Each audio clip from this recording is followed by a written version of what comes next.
Reno's population is expected to grow by more than 62,000 residents over the next 20 years. And the city of Reno has been working on redesigning their master plan to accommodate all of this growth. Elizabeth Olvera joins us live in the newsroom with the details. And Liz, their project is now in its final stretch, right? Yeah, Landon, the city has been working on Reimagine Reno since all the way back to the spring of 2015. And one of the main goals was to make sure that the public was able to give their input. The first draft of the final plan came out yesterday, and the city wants to continue with that community feedback.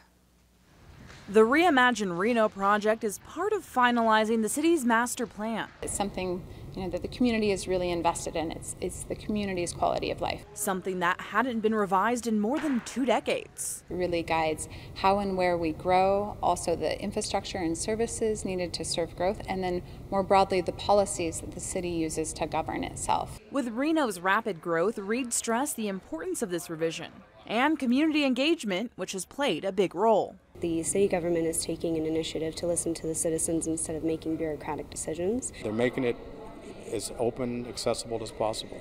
I'm encouraged by it.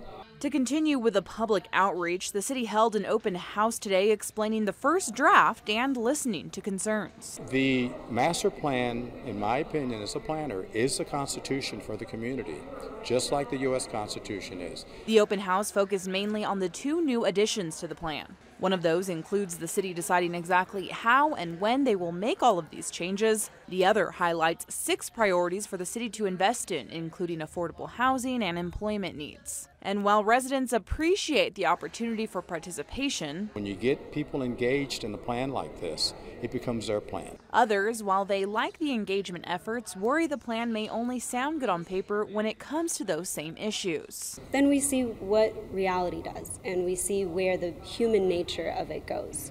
However, the city wants the community to remember the plan is an ongoing and fluid process. These meetings give them a chance to hear those concerns, take them into account, and revise accordingly. So that we can get a sense of where the community was going and try and reflect that through all of our different revisions. And if all revisions go according to schedule, the city wants to have a final plan approved by this fall.